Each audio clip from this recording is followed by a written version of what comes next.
Alors, les forêts aléatoires ou bien les random forests, d'une manière aussi très simple.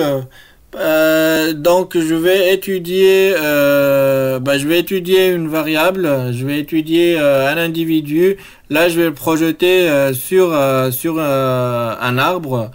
Un arbre de vérité, quoi. Donc un arbre, on sait bien que c'est un arbre où là j'ai des conditions dans les nœuds. Et donc quand mon variable passe, il va être bien mis en place selon les conditions que je l'ai mises sur les nœuds. Et l'idée de Random Forest, c'est de faire plusieurs arbres en même temps. Et là, je vais faire passer mon individu sur chacun des arbres. Donc, par exemple, le premier arbre va contenir certaines conditions dans ses nœuds. Et le deuxième aussi. Et le troisième, et ainsi de suite. Donc, soi-disant, j'ai un arbre, et chaque arbre contient plusieurs conditions dans ces nœuds. Ces conditions ils doivent être variés. Ils doivent pas ils doivent pas être les mêmes conditions, hein, sinon voilà. Donc il faut différencier les arbres, quoi. Alors je prends mon individu, je le passe sur le premier arbre, le deuxième, et puis le troisième, et ainsi de suite.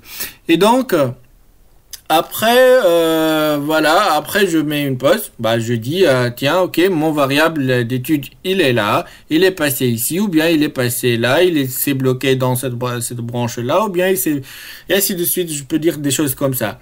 Et donc, maintenant, tu vas me dire, oui, mais comment on va prendre une décision, ou bien comment on peut juger sur notre élément? C'est tout simplement, c'est de mettre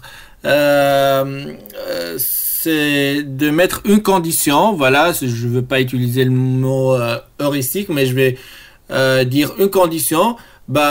Une condition, par exemple, si mon variable d'étude il s'est fait bloquer dans les deux branches, il est là, et puis il est là de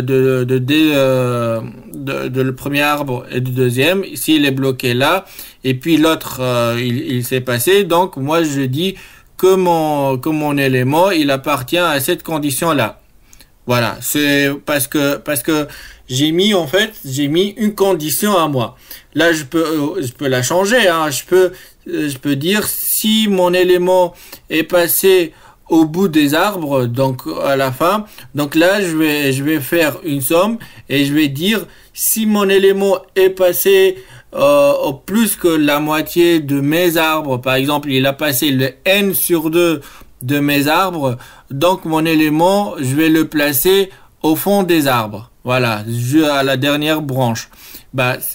Ça dépend de votre problème décisionnel, de ce que vous voulez faire.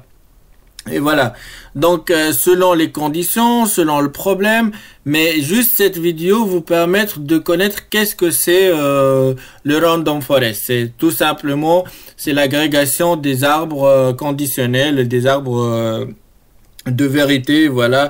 Et puis on projette un élément sur chacun des arbres et on met une condition d'étude et puis on prend une décision. Mais aussi tout dépend de votre condition que vous voulez la mettre. Soit par exemple vous pouvez utiliser la moyenne de l'emplacement, l'agrégation, la majorité, ce que vous voulez.